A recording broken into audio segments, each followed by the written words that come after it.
Son las 7:30 de la tarde, las 6:30 en las Islas Canarias, momento en el que les deseo una feliz tarde a todos y en el que empezamos a recorrer en la redacción abierta del Toro Televisión todos los elementos que están siendo noticia este 1 de septiembre del año 22. Un día de vuelta al trabajo, que algunos se toman mejor que otros, que en fin, que hay un síndrome post-vacacional. Siempre vamos a encontrar síndromes de cada cosa que para qué.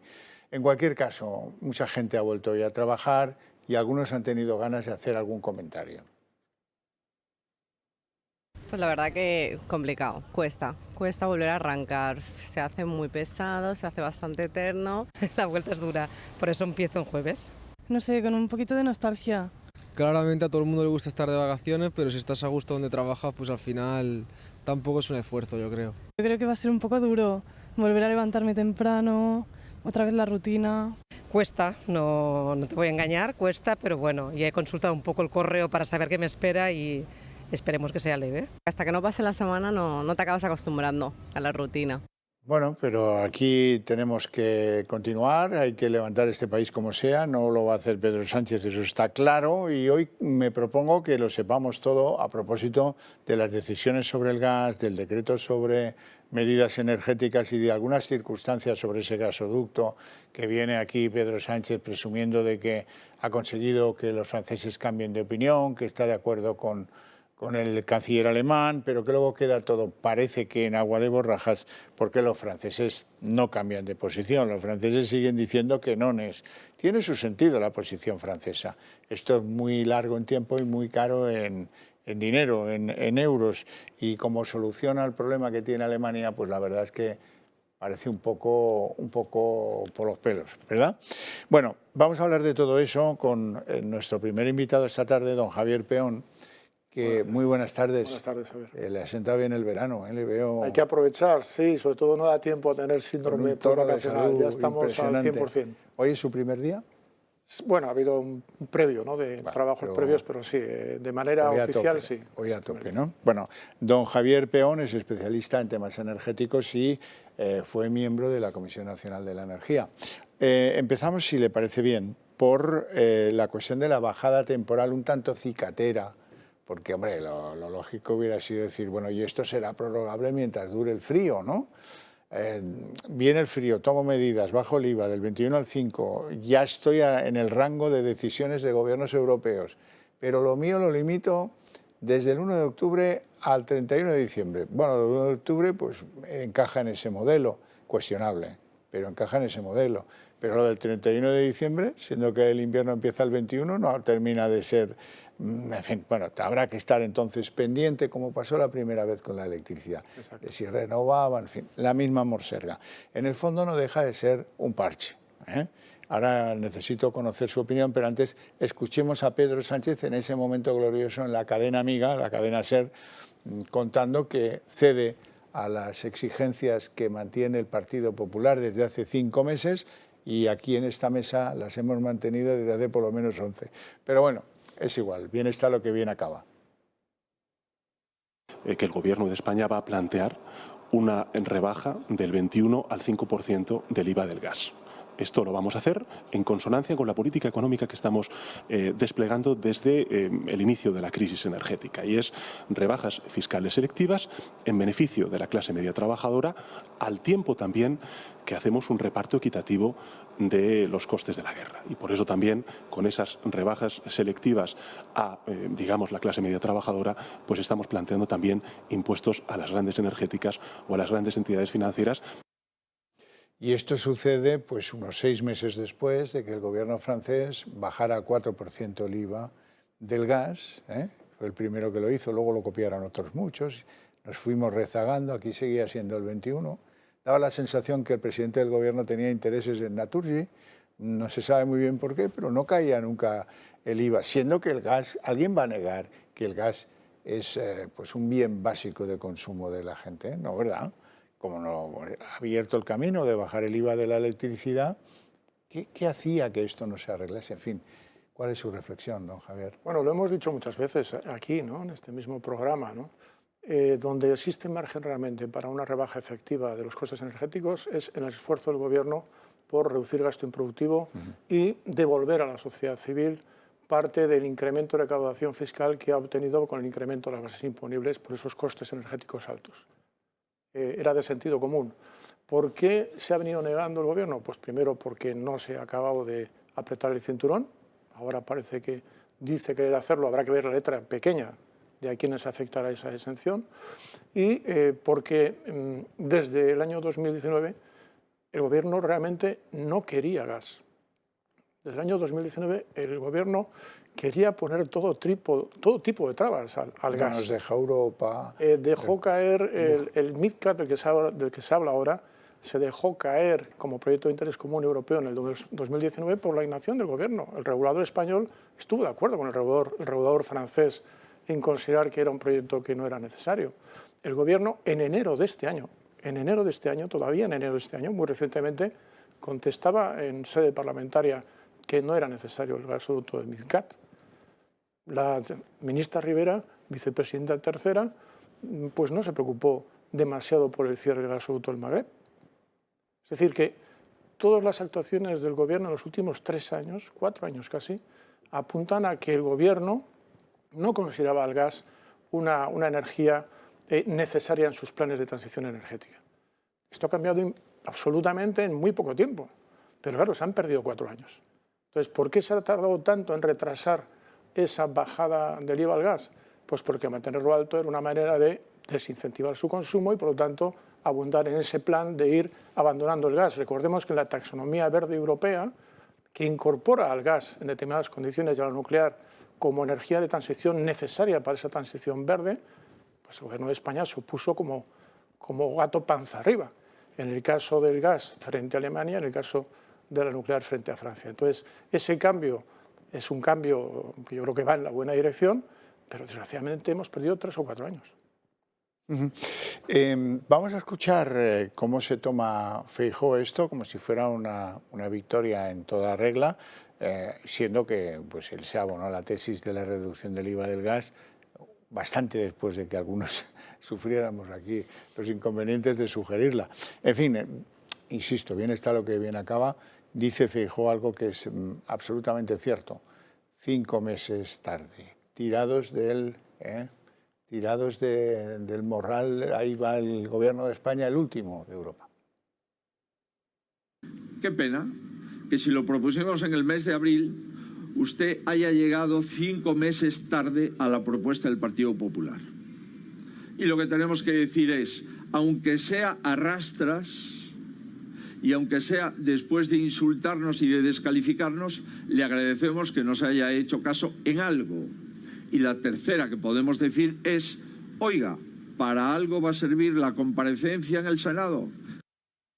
Bueno, tenemos que hablar de un tema que poca gente se ha dado cuenta y poca gente lo sabe y que va a dar mucha tela y mucha bronca, espero, en el terreno político, porque la famosa excepción ibérica, el famoso tope del gas, se dijo que correría, que eso se pagaría a través de la tarifa regulada y los primeros clientes de la tarifa libre eléctrica que van recibiendo sus recibos ven con asombro cómo aparece una compensación, aparece lo típico en los recibos eléctricos, una piedra más en la mochila, ¿no? Bueno, pues ahora resulta que hay un cargo ahí que nos coloca el Gobierno para que ya no los de la tarifa regulada, sino el conjunto, termine por pagar la compensación por tener el tope del gas a los que producen energía con él. Esto es un engaño, pero... Ese es el problema, que cuando se hace un discurso comparativo de medidas que se dicen que son un éxito y se hacen comparaciones que no son las correctas, porque es comparar churras con merinas, en lugar de hacer el diagnóstico correcto de lo que está sucediendo, cuando llega la realidad, pues surgen estas sorpresas, ¿no? ¿La realidad cuál es? La realidad es que el llamado tope al gas no es un tope, es una fórmula correctora que mitiga el efecto del gas en el conjunto del mercado marginalista. Pero la propuesta que el Gobierno llevaba a Europa fue modificada por la Comisión Europea para ser aprobada. Hablaba en el Gobierno en su día de 30 euros como fórmula mitigadora, 30 euros tope, al final resultó ser 48, 49, casi 50 de promedio en un año. Hablaba también de que iba a haber un sistema de doble subasta, de manera que en una primera subasta fijaría el precio de exportación a Francia a precio de mercado y en una segunda subasta, ya con la subvención, entre comillas, porque la pagan los consumidores, se produciría el precio para el mercado peninsular. Eso también lo rechazó la Comisión Europea. Luego tenemos que exportar a Francia energía artificialmente barata con la compensación que pagan con ese cargo los consumidores españoles. Y en tercer lugar, el Gobierno pretendía que abonaran ese cargo todos los consumidores. A eso se oponía Portugal, porque en su sistema los consumidores regulados, los pequeños, los domésticos, no están sometidos al mercado mayorista, como sí ocurre en España. Entonces, Portugal no quería meter a los pequeños en ese cargo. Al final se buscó una solución por la cual el Gobierno planteaba que inicialmente lo pagarían solo los consumidores sometidos al mercado mayorista y el resto de los consumidores que no se beneficiaban de esa bajada artificial, aunque luego hay que adicionar una compensación, irían incorporándose a ese pago de esa bolsa de cargos compensatorios cuando actualizaran y renovaran sus contratos, que es lo que viene sucediendo en estos meses. Entonces, conclusión de todo lo sucedido. El Gobierno calculaba que el precio iba a estar en 130 euros megavatio hora, por debajo de los entonces vigentes 210 euros, es decir, un 30 o un 40% era lo que el Gobierno consideraba que iba a suponer respecto a los precios que se estaban observando en los mercados europeos y en España en particular. ¿La realidad cuál ha sido? La realidad ha sido que en el promedio, desde el 15 de junio hasta hoy, el promedio de precio marcado es de un 100% superior a esos 214 euros megavatio hora.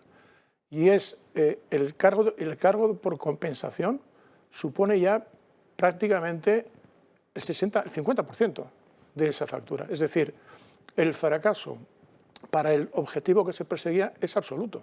Está encareciendo la factura de consumidores que no tienen ese cargo y los que suponen que iban a obtener beneficios de reducción no la están obteniendo porque el mercado está superando todas las previsiones. El Gobierno pretende presentar esto como un éxito al compararlo, primero, con mercados europeos con los que no tenemos conexión, cuya generación de matriz eléctrica es muy diferente a la española y, por lo tanto, es comparar peras con manzanas.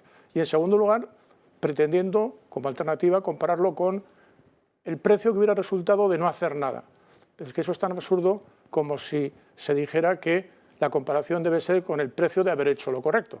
Es decir, tan legítimo es decir, es un 15% más barato que si no se hubiera hecho nada, como decir, es un 15% más caro que si se hubiera hecho lo correcto. Así que es una comparación que tampoco vale. Por cierto, que hoy la presidenta madrileña Isabel Díaz Ayuso decía que efectivamente no ha sido útil eso que se llama la excepción ibérica. No ha hecho bajar los precios. ¿A usted le parece que es una medida adecuada, acertada, que ha tenido consecuencias positivas o no? No, yo creo que lo único que ha hecho es incrementar aún más los precios. ¿Cómo los ha subido? Porque pues al final lo que hace es incrementar el uso del mismo gas y al final lo que ha hecho es incrementar los precios. Y lo que tenemos que hacer, yo creo, es desde luego reformas alternativas para que los ciudadanos puedan, por ejemplo, cambiar calderas por calderas de condensación, intentar estimular economía con nuevas bajadas de impuestos. Yo creo que no ha hecho más que incrementarlo, que es un poco también lo que pasó con el precio de los carburantes. O sea, que esto es un fiasco.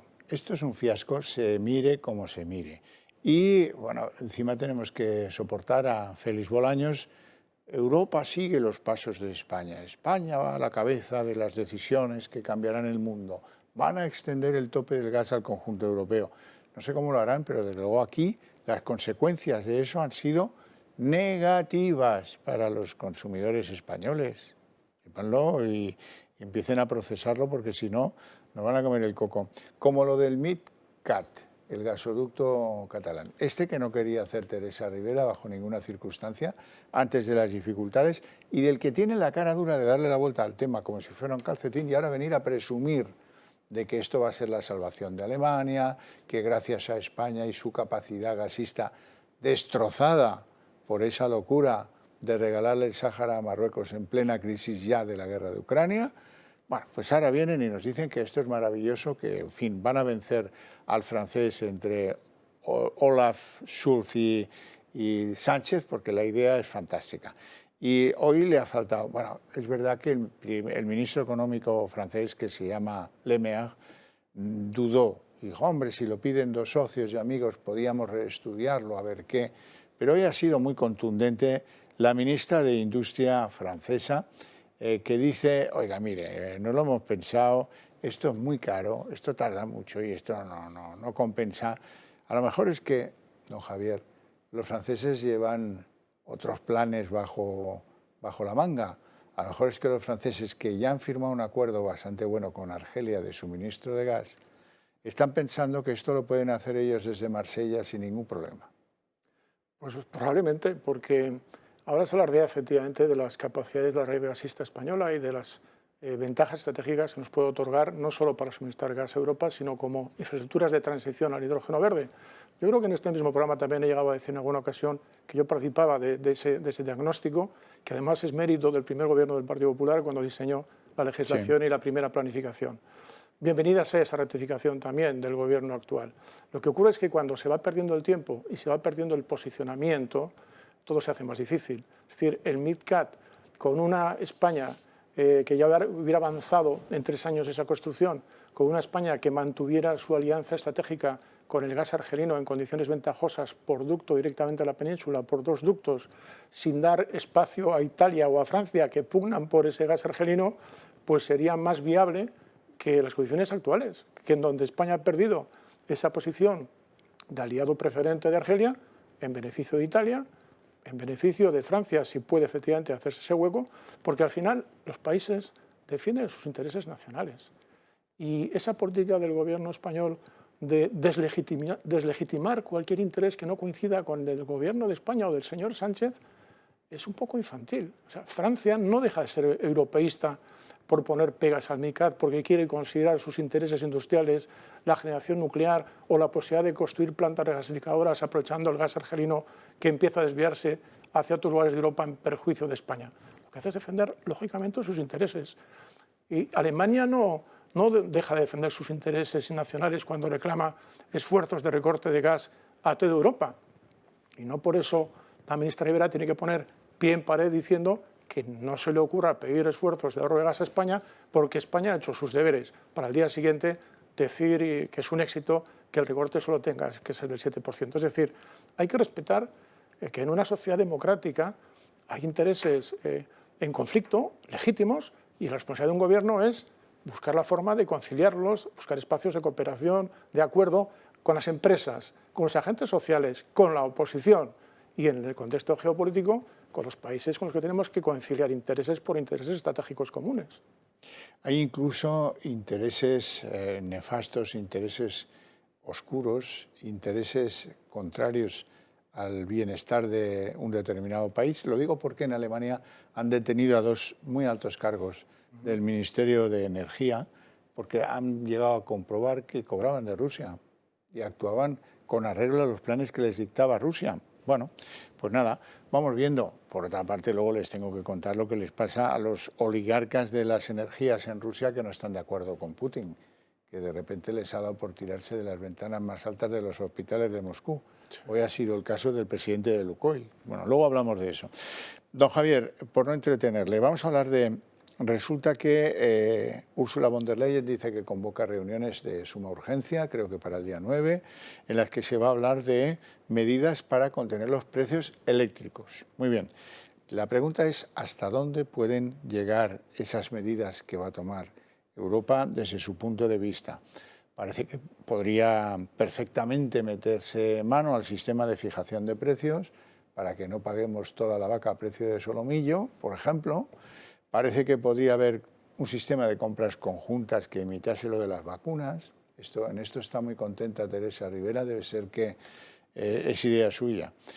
Podría toparse el precio del gas en toda Europa, como ya ocurre en la excepción ibérica. E incluso, si damos rienda a la imaginación, a mí se me ocurre que podían establecerse unas moratorias a los pagos por emisiones de CO2. Pero bueno, ¿cómo lo ve usted? Bueno, de todo ese abanico de posibles soluciones, ya la Unión Europea, en octubre del año pasado, estableció una serie de medidas que eran compatibles con la legislación europea y que eran a elección de los países, incluso topar los precios eléctricos, ¿no? Como ha hecho Francia, con una inversión de 20 millones de euros y limitando el incremento del coste al 4% frente a lo que está sucediendo en España.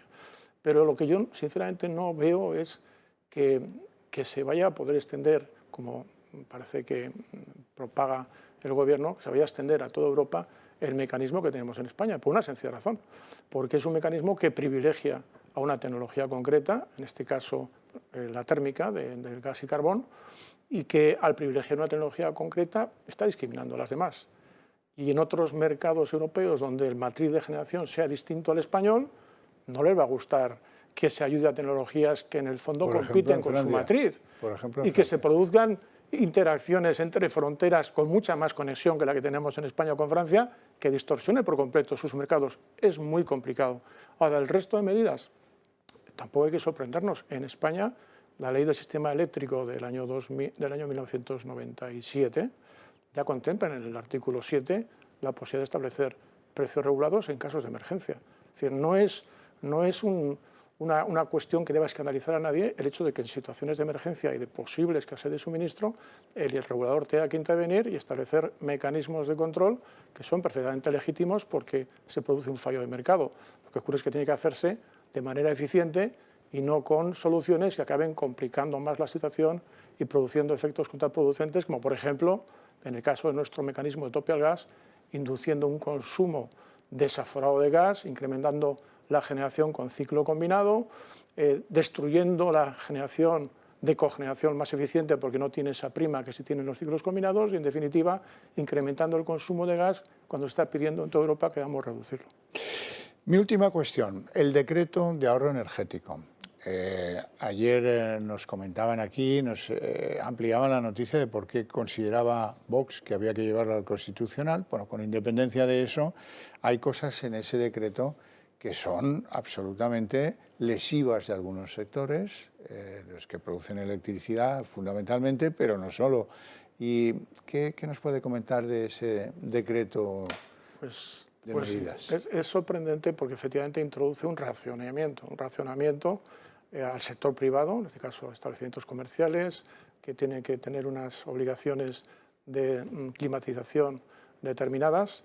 Supone una modificación del RITE, del Reglamento de Instalaciones Térmicas y Edificaciones del 2007, que ya contenía unas limitaciones, creo recordar que eran 26 y 21 grados, pero decía el RITE en ese artículo que siempre y cuando la alimentación eléctrica de esa climatización sea con fuentes convencionales.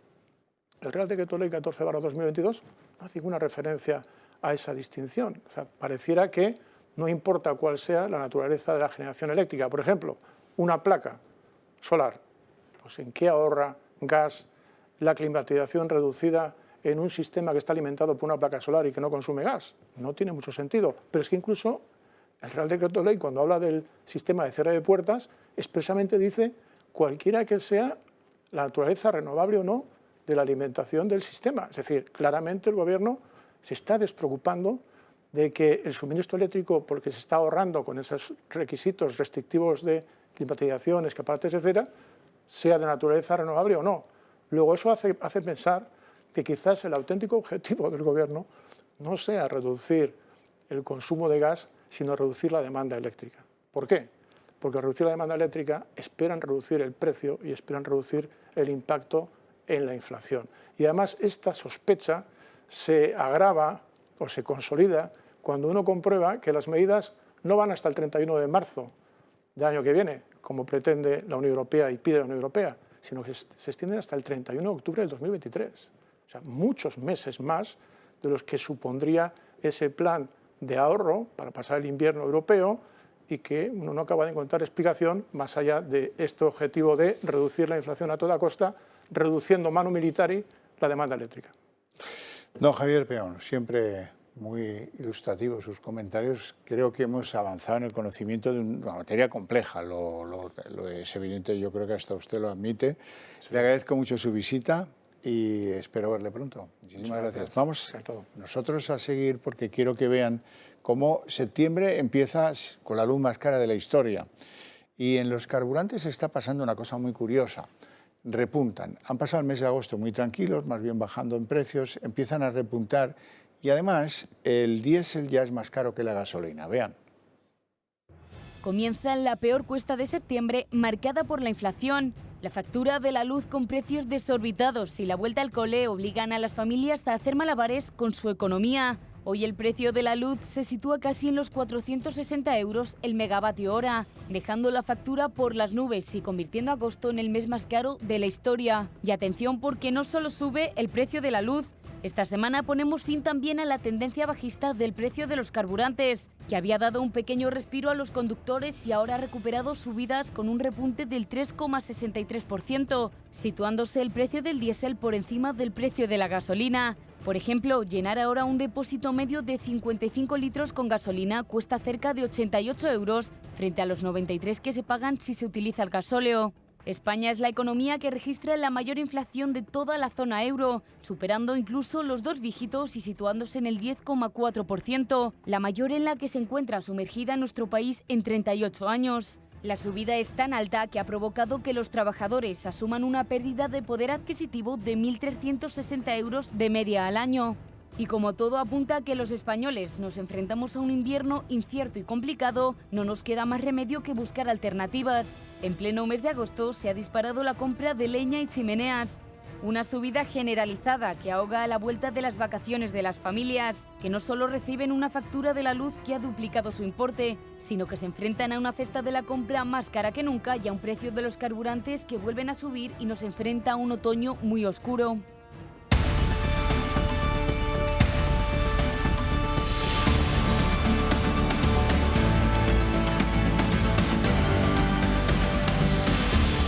No sé si han visto los relojes del Toro Televisión, que son una novedad y están teniendo mucho éxito. Son preciosos, la verdad. Yo llevo uno puesto que les voy a enseñar a ver si la cámara puede recogerlo.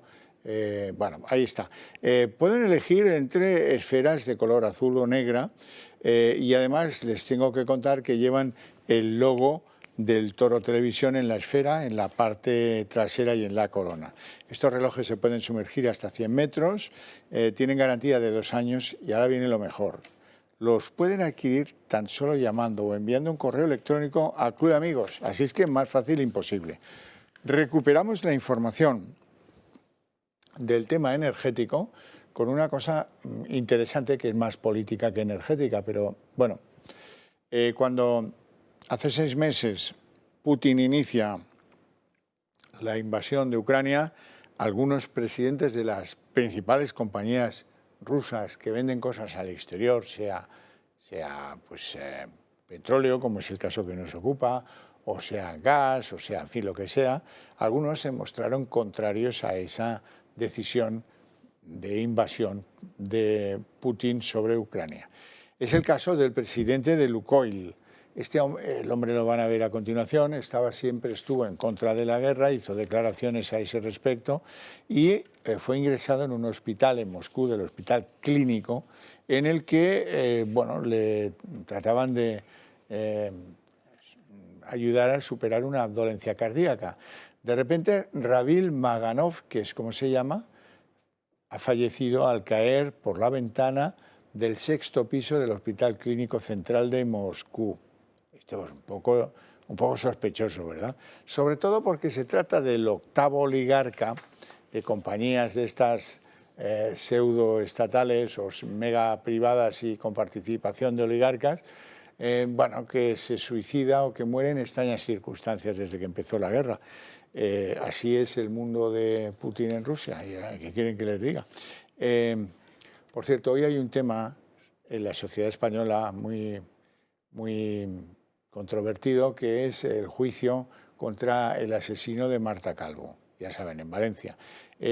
Hoy hemos conocido la sentencia, y la sentencia condena al asesino a 158 años de cárcel. Cuando quiera.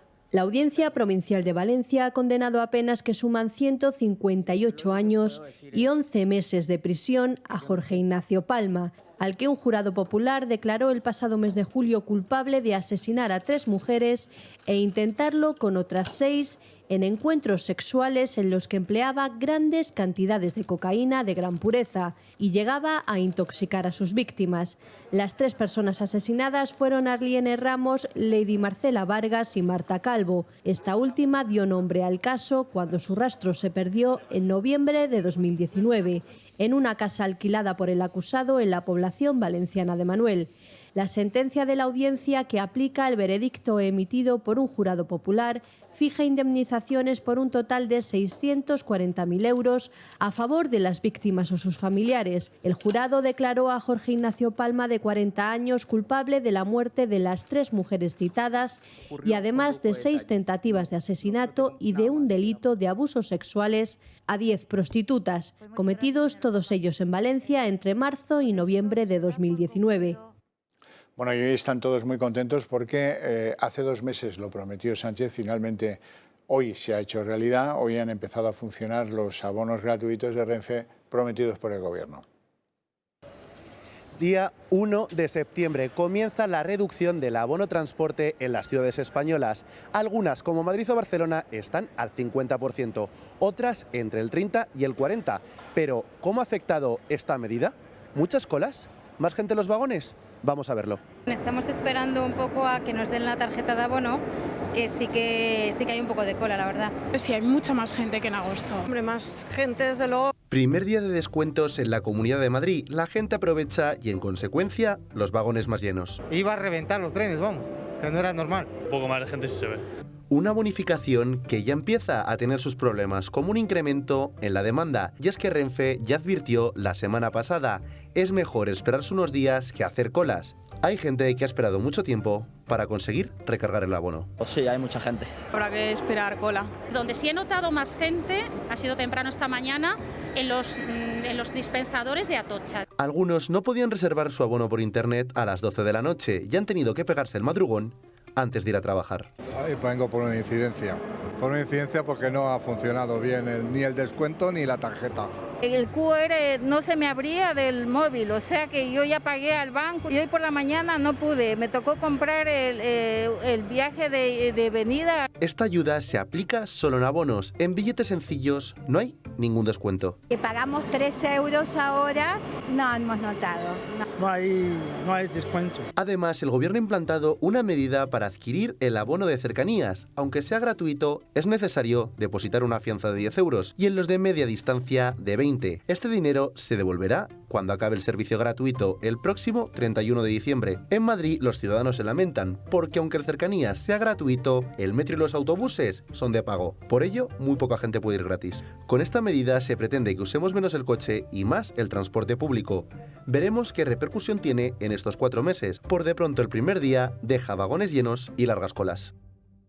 Bueno, nos vamos a ir a publicidad, después abriremos la mesa de análisis político y les reservo una sorpresa porque ya saben que hay un barco que amenaza las costas españolas frente a Gibraltar, las costas de Algeciras, amenaza con un derrame, ha habido un choque entre 2 barcos de calado, están intentando sacar como sea el petróleo de las sentinas de ese barco, llevará horas, puede haber accidentes más serios, están los buzos tratando de afirmar que el casco no se abra y produzca pues una catástrofe natural que amenaza, eso sí, amenaza Algeciras, amenaza la parte española, que es donde han querido llevar los gibraltareños el barco para esas tareas, en fin, y las autoridades del campo de Gibraltar están que truenan contra los gibraltareños. A ver si luego tenemos conexión y podemos hablar de ello con tranquilidad. Nos vamos a publicidad.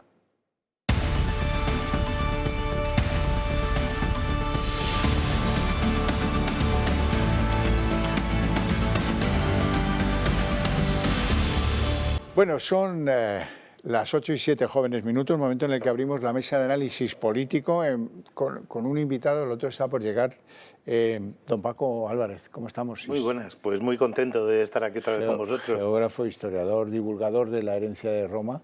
Hoy debiera decirte, hoy empieza el mes de septiembre, séptimo. El séptimo mes. Para los romanos. Séptimo para los romanos, dice, pero hombre, septiembre es el 9º mes. Sí, pero es que los romanos empezaban el año en marzo. Se ve que no les gustaba el invierno, tenían las tarifas del gas muy altas, lo que fuera. El claro, caso es que una manera estupenda de no tener empezaban que poner el año en marzo y al grito de Gaudete Romani y ala, a disfrutar de la vida, ¿no? De hecho es muy curioso porque el año empezó se cambió al 1 de enero por causa de unas revueltas que hubo en las guerras celtíberas en el 154 a.C. y el 153 a.C. fue el primer año que empezó el 1 de enero. Pero vamos, Tito Livio dice, por causa de unas revueltas en Hispania, el comienzo de año se cambia al 1 de enero, para que le diera tiempo al ejército romano, por decirlo de algún modo, a llegar aquí y seguir combatiendo. Claro, pero originalmente eran marzos. Ampliando el año trabajaban más, ¿no? Ahí. Eso también pasa ahora, ¿eh? No hay ninguna diferencia. Bien, bueno, después de esta pequeña disquisición, vamos con el tema, el pseudo tema del día. Don Paco, vamos a ver qué pasa con las declaraciones que ha ido a hacer hoy Sánchez a la SER. En primer caso, ya las hemos escuchado antes, es lo de la rebaja del pigmea rebaja del IVA al 5%, ni siquiera al 4%, ya te pones en plan como si fueras francés. Y además esto tiene efectos retroactivos desde que empezó el disparate de precios del gas. No. Esto será a partir del 1 de octubre, ahí perdemos un mes, nadie sabe por qué. Pero lo perdemos efectivamente y la medida es tan cicatera como que llega hasta el 31 de diciembre, o sea, contendrá 10 meses de invierno técnico. Por lo visto en el hemisferio Sanchil, enero y febrero son unos meses calurosísimos, prácticamente como estos, ¿no? Sí. No sé, pero llama mucho la atención, nadie le enfrenta, nadie le dice, Sánchez, vamos a ver, tío, ¿qué pasa? Hombre, sí, ha dicho algo Feijóo, ha dicho eso de que hace 5 meses que le viene pidiendo esto, y es verdad, algunos llevamos más antigüedad en eso de pedir la rebaja, pero bueno, en cualquier caso, ¿qué quieren que les diga? Hay un vídeo en el que vamos a explicarles las reacciones que ha tenido en la clase política y en el mundo empresarial esta decisión de rebajar el IVA del 21 al 5 para el suministro de gas. Apenas 24 horas después de estas declaraciones de la portavoz del Gobierno... Pero a aquellos que hacen este tipo de propuestas, que también he podido leerlas esta mañana, les diría que escuchen bien cuáles son las prioridades en el mundo y en Europa. Que consigamos reducir el consumo energético. Pedro Sánchez decide hacer suya la propuesta del Partido Popular de rebajar el IVA del gas del 21 al 5%. Esta rebaja será efectiva de octubre a diciembre, aunque hay muchas posibilidades de que se prolongue en función de cómo evolucionen los precios. Se calcula que esta medida permitirá a las familias y empresas ahorrar entre 190 y 200 millones de euros en ese periodo. Si llega a prolongarse en el tiempo y la medida se implementa durante un ejercicio completo, estaríamos hablando de cerca de 800 millones de euros. Esto afectará, por tanto, a las arcas del Estado, que dejará de percibir ese dinero. Por esta razón, ya han surgido las primeras voces que piden que la rebaja vaya acompañada de nuevos impuestos para compensar la pérdida en materia de recaudación. Bajadas de impuestos en suministros básicos como luz o gas, pero luego subírselo a las rentas más altas o a las empresas con mayores beneficios económicos. Sin embargo, la realidad es que el Gobierno ha aumentado sus ingresos un 18,3% en los primeros 6 meses del año, gracias en gran medida a la inflación récord que sufre nuestro país. El Partido Popular, por su parte, se apunta el tanto y puntualiza. Que si lo propusimos en el mes de abril, usted haya llegado 5 meses tarde a la propuesta del Partido Popular. Esta rebaja del IVA del gas se produce a menos de una semana de que Feijóo y Pedro Sánchez acudan al Senado para debatir cara a cara sobre la situación energética del país. Bueno, ¿no les parece...? Bueno, perdón, que antes tengo que presentar a nuestro segundo invitado, don Fernando Fanego, abogado, que ya nos acompaña. ¿Qué tal? Muy buenas tardes, don Javier. Muchas gracias por estar aquí. Ahora sí, ahora les pregunto, ¿no les parece que en estas reacciones todo se le consiente al gran... Absolutamente. Antonio José? Al gran Antonio. Ahora ya hay que añadir José, porque fue de viaje a, no sé si a Colombia. Sí, y también el señor José Sánchez, no sabe presidente nadie ni cómo de la se República, llama. y se reía como si fuera... Sí, pero yo creo que se reía porque le habían dicho presidente de la República y no por José. Pero bueno, el caso, varias cosas muy rapidito. Primero, efectivamente, bajarlo al 5 y no al 4 es complicar las cuestiones porque Hacienda no tiene ese tipo de IVA. Entonces, quiero decir, hay que cambiar toda la informática y todos los sistemas. Cuando se lo hubiera bajado al 4, pues hubiera quedado más guapo que un San Luis y no pasaba nada. Segundo, hay que llevar a Antonio José más veces a la SER y a estos sitios donde le hacen tanto la pelota, porque cada vez que va, hace algo, al final que, bueno, que alguna vez medio acierta, aunque sea meses después, aunque sea en parte y aunque sea de una manera tan estúpida como esta, de bajar el IVA. Hoy, cuando ayer, hace menos de 24 horas, su ministra de Hacienda, el ministro de Bolaños, ese de lo que sea, y otros estaban diciendo que eso no había que hacerlo. Y cuando llevan 3 meses o 4 diciéndonos que no se pueden bajar impuestos, porque 5, porque eso es, los impuestos son para pagar esa maravilla de servicios sociales que tenemos, ¿no? Entonces, Fanego, resulta que dice Bolaños que Europa sigue la senda de las decisiones que toma España. Sin embargo, fuimos los últimos en rebajar el IVA de la electricidad. Mira qué costó aquello, ¿eh? Sí. Un triunfo o dos. Y hemos sido también los últimos, somos los últimos en casi todo. ¡Qué leche! Hombre, estamos los últimos en inflación, los últimos en paro y los últimos en tomar decisiones. Y ya ha llegado el punto de que lleguemos a una conspiración del silencio o de los gritos. No sé si del silencio o de los gritos. Con este tío cada día nos va a ir peor, a ver si nos entendemos, a ver si escucha Feijóo, a ver si escucha Abascal, a ver si escucha Arrimadas, me da igual, a ver si nos convocan, a ver si empujamos, porque si no se van a comer 16 meses hasta que convoque elecciones, en los cuales su vida va a cambiar a peor, van a perder poder adquisitivo, van a perder poder de ahorro, van a cerrar muchas empresas, porque es que para combatir la inflación, que suban los salarios. Y se va esta Joly a decir a los sindicatos que apoyo plenamente que salgáis a la calle a aumentar los salarios. No digo que no sea justo que los salarios aumenten algo, pero desde luego que no trasladen la inflación a los salarios porque nos vamos al garete. Se enciende la espiral inflacionista y esto no hay quien lo controle. Lo prudente, la manera de actuar contra esa inflación, que estamos de acuerdo que hay que hacer algo, sí, suban los tipos, ya lo hace el Banco Central Europeo, y lo siguiente que sabe que hay que hacer, Sánchez, si eres tan social y tan de izquierdas, pues decide tú dónde pones el corte, 2.000 euros al mes, 2.500 euros al mes o 1.500, y a eso les dices, no hace falta que me paguéis el IRPF. Como han hecho en algún país europeo. Y bueno, a lo mejor puedes hacer esto hasta los 1.500 y de ahí hasta de 1.500 hasta 2.500, es decir, usted le rebaja un 5% el IRPF. Y con eso bajas la inflación. La bajas el día que impones la medida y la destruyes, o sea, acabas con la medida el día que le das al interruptor. A ver, lo que sí que está claro que el sistema económico mundial pasa por diferentes fluctuaciones. Lo que no es acorde son los gobiernos que ahora mismo, en este caso en el español, tenemos o padecemos de no tomar las medidas fiscales oportunas en el momento apropiado. Y directamente es lo que nos ha pasado. Es decir, que pueda subir la inflación, bueno, pues es normal. Es decir, puede ser normal dentro de una coyuntura económica, sobre todo global, a nivel, sobre todo en España, en Europa, que pueda directamente interceder en la economía de un país como España, un país ya devastado, un país comprometido económicamente, pero sí que haber anticipado una serie de medidas, una serie de programas para tratar de aminorar lo que nos estamos ahora mismo viviendo, que es crónica de una muerte anunciada. Este señor nos dijo en su momento, llegó tarde, pero es que han llegado tarde otros gobiernos, querido Xavier, es decir, como el gobierno del señor Zapatero, que ya en su momento ya vio brotes verdes que nadie vio, o sea, que nadie veía, es decir, excepto él. Es decir, que igual que el gorila rojo veía en Venezuela, oía a pajaritos que le contaban cosas, el señor Rodríguez Zapatero veía brotes verdes.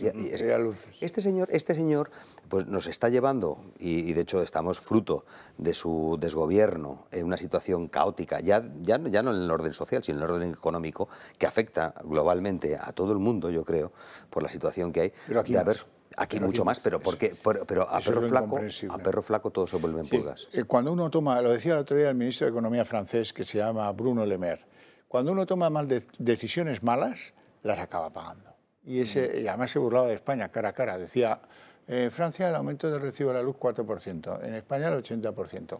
Cuando uno toma decisiones malas, Menuda puñalada del francés.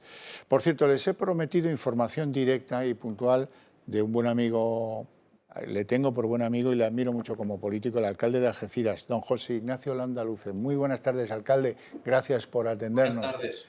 Bueno, han tenido bienvenida. Encantado de tenerle aquí. Han tenido un choque de dos navíos en aguas gibraltareñas. Parece que hay un detenido ya por alguna mala práctica o porque no atendió las consignas uno de los barcos.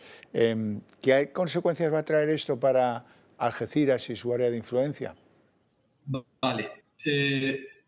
Empezó el lunes por la noche. Este lunes fue el abordaje, topetazo entre dos buques. Estamos hablando, como ven en la imagen, un pedazo de carguero de muchos metros. Son 183 metros de eslora. ¿Qué es lo que ha ocurrido? Que desde el primer minuto se posicionó Salvamento Marítimo Español para tratar de ayudar. Y fue rechazada la ayuda por parte de las autoridades de Gibraltar. ¿Qué es lo que trae como consecuencia? Que llevamos varios días diciendo que tenemos buzos que han dicho no, que vienen de Inglaterra y de Holanda, que son los profesionales, que tenemos embarcaciones y tenemos profesionales muy bien preparados y nos siguen diciendo que nos lo rechazan. Todo eso, al final, lo que está teniendo de consecuencia es, primero, con tal de que no se entre en las aguas españolas que rodean al mar territorial español y que tiene marcado el almirantazgo británico y que los gibraltareños se han apropiado de ellas, hacen cualquier cosa. Segundo, se ha demostrado no solo irresponsabilidad por parte de Gibraltar no admitiendo ayuda de parte de Salvamento Marítimo, sino que además se ha demostrado ineficacia, ineptitud. ¿Por qué? Porque empezó a salir aceite, que es lo que más contamina, de una de las grúas del buque, la que estaba más a proa. Y además se tomó la decisión, aunque hayan detenido al capitán del barco, que por cierto tiene bandera de Tuvalu, un país que vamos a ver cómo conseguimos que nos pague los daños, porque es un país de 11.000 habitantes. 11.000 habitantes. Bueno, total, que al final, en vez de llevar el barco dentro del puerto de Gibraltar y haber cerrado la bocana para que si se perdía aceite o se perdía combustible, que estamos hablando de más de 500 toneladas, lo que lleva de aceite y de combustible, fuese contingentado, fuese fácilmente atajado, fuese fácilmente dominado, pues no. Se llevó a una zona cercana a la costa de Gibraltar, que además es una zona de lo más protegido que hay en Europa, dentro de la red Natura 2000. Y además no se hizo bien, se dejó el barco de costado, en vez de poner la proa a levante. Yo soy médico y no entiendo mucho de esto, solamente he hecho la mili de marinero de segunda clase, pero si los técnicos sí saben decirme y contarme qué es lo que hace falta. Lo han dejado de costado, la ha empezado a combatir la mar. Al final, ¿qué es lo que ha ocurrido? Pues se ha perdido ese aceite. Después, en vez de haber empezado el mismo lunes a tratar de chupar combustible y pasarlo a gabarras, a succionarlo, pues estamos hablando de que hoy es viernes, unos días preciosos que hemos perdido. ¿Qué más ha ocurrido? Que lo que no decía que se podía ocurrir, de que se podía perder combustible, se está perdiendo porque ha salido por una de las toberas, de los respiradores. Y ese combustible que se decía que era imposible porque si algo pasaba, pues se iba a ir hacia el mar de Alborán porque las corrientes al final conseguían empujarlo. Pues mire usted, no, está entrando en la bahía. Está entrando en la bahía. Y en vez de haber dejado ayudar a las embarcaciones de Salvamento Marítimo Español a poner los medios, a poner los skimmers, a poner las barreras, a poner las planchas absorbentes de combustible, pues al final ese combustible que ha salido ya ha pasado la primera barrera y ha pasado la segunda y se está metiendo dentro del corazón de la bahía. Es decir, un desastre. Y todo por no haber dejado desde el primer minuto que se colaborase en la lucha contra este accidente producido entre los dos topes del topetazo entre los dos barcos. Es decir, no podemos entenderlo, no se puede comprender, no estamos hablando, ya se hablará de las aguas en litigio que seguimos reclamando España, pero lo que no podemos es no luchar todos juntos por el compromiso medioambiental de evitar la contaminación de las aguas y evitar la contaminación de las costas. Bueno, alcalde, nos has dejado cao. Te agradezco mucho tu participación en el programa, te deseo mucha suerte. Vamos a ver si termina el sacar mediante succión todos esos productos tóxicos del barco. 500 toneladas. Y a ver si conseguimos que impere cierto sentido común entre los vecinos de Gibraltar. Dios quiera. Dios quiera. Muchísimas gracias. Gracias a ti, querido. Nuestras inquietudes y nuestras angustias. Querido alcalde, un abrazo. Un abrazo. Bueno, pues ya lo veis. Nos toman por el pito del sereno. Yo quería hacer una observación sobre todo sobre el tema de lo que acaba de decir el alcalde, ¿no? Es decir, una cosa es el pabellón del barco, que a lo mejor puede ser... Lo normal es que sean de Panamá, de determinados países que tal, pero otra cosa es la nacionalidad, de cara a la responsabilidad civil, o responsabilidad lógicamente penal del armador, que es el que ejecuta el trabajo. Que en este caso, lo que antes ha nombrado que Tuvalu, un país de 11.000 habitantes, es decir, todo barco que parte de un destino, es decir, de un determinado punto a otro, es decir, no puede navegar si no tiene una póliza de seguro que cubra, lógicamente, la carga que lleva. Eso es indistintamente de la nacionalidad. ¿Y los daños que pueda causar? Claro, pero esos son daños que habría que... Eso ya se tasa y demás. Pasó exactamente lo mismo con el Prestige. El Prestige era de una determinada nacional, no recuerdo cuál era, el armador era diferente y lógicamente ahí opera, o lógicamente tiene que interaccionar una compañía aseguradora que es la que asegura la carga. La carga desde el destino hasta desde el inicio donde parte la mercancía hasta el destino. En el caso yo no sé, es un carguero, lógicamente dentro del barco, dentro del buque, habría una serie de mercancía que debe estar asegurada y tiene, lógicamente, una... Sí, creo que es un barco cerealístico. Pero por otra parte, lo que estamos viendo es lo que decís, o sea, es que nos toman por el pito del sereno. O sea, estamos viendo, primero, que los ingleses siguen siendo unos piratas, que es lo que han sido toda la vida. Segundo, que como tenemos la poca presencia internacional que tenemos y la poca capacidad como de hablarle a la cara a los demás, en vez de decir, no, mira usted, vamos a poner nuestros barcos ahí para arreglar y solucionar este tema, que esas aguas no está muy claro de quién son, no, es que los ingleses han dicho que no vayamos y entonces no vamos. Pero hombre, por amor de Dios, pero si eso es a 10 palmos de Algeciras. O sea que vamos a permitir, la porquería sí nos va a llegar, pero la ayuda no la podemos dar por narices. ¿O qué pasa? ¿Que la Royal Navy nos iba a disparar? No, lo que pasa es que tenemos un Ministerio de Asuntos Exteriores patético, un presidente que no sabemos ni cómo se llama, y no tenemos ninguna capacidad, ninguna credibilidad y ninguna importancia con respecto a nuestros socios, porque lo normal es que hubiéramos ido ahí directamente con nuestros barcos, con una patrulla de la Guardia Civil a protegerlos si hace falta, porque está llevando a cabo una labor humanitaria y ahí lo que rige es la ley del mar. Punto pelota. Y además, oye, eso es a 2 metros de mi costa y la porquería me puede venir aquí. Así que, o sea, había que haber intervenido por narices, que es como a veces hay que hacer las cosas ante los piratas. Y si hace falta cortarle otra oreja o Jenkins, se le corta. Si hubiera sido al revés, la misma peripecia, la Royal Navy hubiera salido de puerto para impedir que le dejaran ahí eso mal dejado y de costado, como indicaba el alcalde. Pero si es que eso se ve, y a riesgo de romperse. Hasta un niño lo sabe. Dicen los buzos que aguantará las 48 horas que creen que puede durar el bombeo. Pero ¿y si no es así? Si rompe, y si el mar es así, ¿no?